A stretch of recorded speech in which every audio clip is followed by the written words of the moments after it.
बात असम विधानसभा चुनाव की है। भाजपा ने अपने सहयोगियों के साथ सीटों के बंटवारे का ऐलान कर दिया है।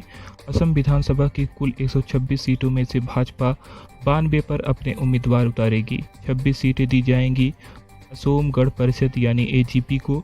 बची हुई 8 सीटें जाएंगी यूनाइटेड पीपल्स पार्टी लिबरल यानी यूपीपीएल को।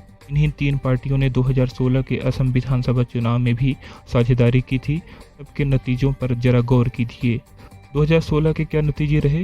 भाजपा 84 सीटों पर लड़ी, 60 पर जीती। एजीपी 24 सीटों पर लड़ी, 13 पर जीती। यूपीपीएल 4 सीटों पर लड़ी और कोई सीट नहीं जीत पाई। ये होती है 112 सीटें। बाकी 14 सीटें गई थी किंग मेकर माने जाने वाली पार्टी बोडोलैंड पीपल्स फ्रंट यानी बीपीएफ को। ये पार्टी कांग्रेस की सहयोगी थी, लेकिन चुनाव से ऐन पहले भाजपा के पाले में आ गई थी। 14 में से 12 सीटें जीत भी गई, लेकिन आज बीपीएफ असम सरकार का हिस्सा नहीं है, उसकी घर वापसी हो गई है। तो इस बार भाजपा कथित किंग मेकर के बगैर मैदान में उतर गई है। 4 मार्च को भाजपा की चुनाव कमेटी की बैठक नई दिल्ली में हुई।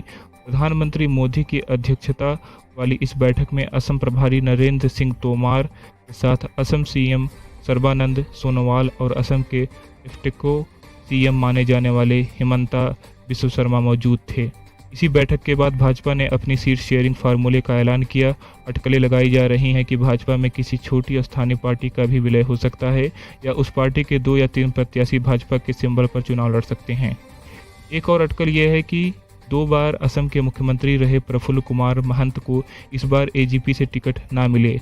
महंत का स्वास्थ्य इन दिनों ठीक नहीं है और यूं भी वो एजीपी नेतृत्व से सिटीजनशिप अमेंडमेंट एक्ट यानी सीएए के मुद्दे पर अलग राय के चलते किनारे गए थे। ये देखने वाली बात होगी कि अगर वाकई महंत को टिकट ना दिया गया तो एजीपी अपने हालिया स्वरूप में बची रहेगी या नहीं। पटिकार इशारों में कह रहे हैं कि पार्टी टूट सकती है, लेकिन दावा अभी कोई नहीं कर रहा है।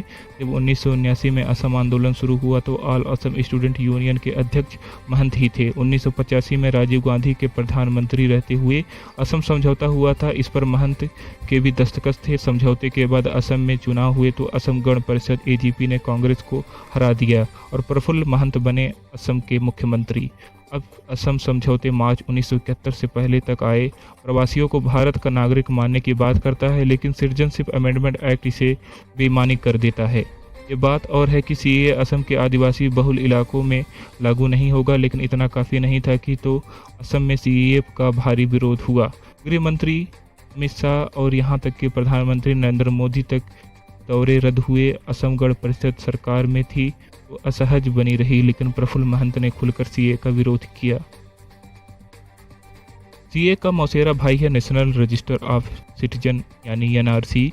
सीए नागरिकता देने का कानून है, तो वहीं पर एनआरसी नागरिकों की सूची।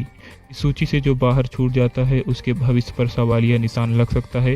दर्शक जानते हैं कि असम में एनआरसी के तकरीबन 19 लाख लोग बाहर छूट गए थे। अब जो नागरिक नहीं है या जिनके नागरिक न होने की संभावना है, क्या उसे चुनाव में वोट डालने देना चाहिए? इस माथा 25 से असम में उपजता है डी वोटर का सिद्धांत। डी माने डाउटफुल, जिस पर शक हो। डी वोटर कैटेगरी का जिक्र सबसे पहले 1997 में आया। इस साल चुनाव आयोग असम की वोटर लिस्ट की समीक्षा कर रहा था, तभी से चुनिंदा लोगों के नाम के आगे डी वोटर लिखा आने लगा।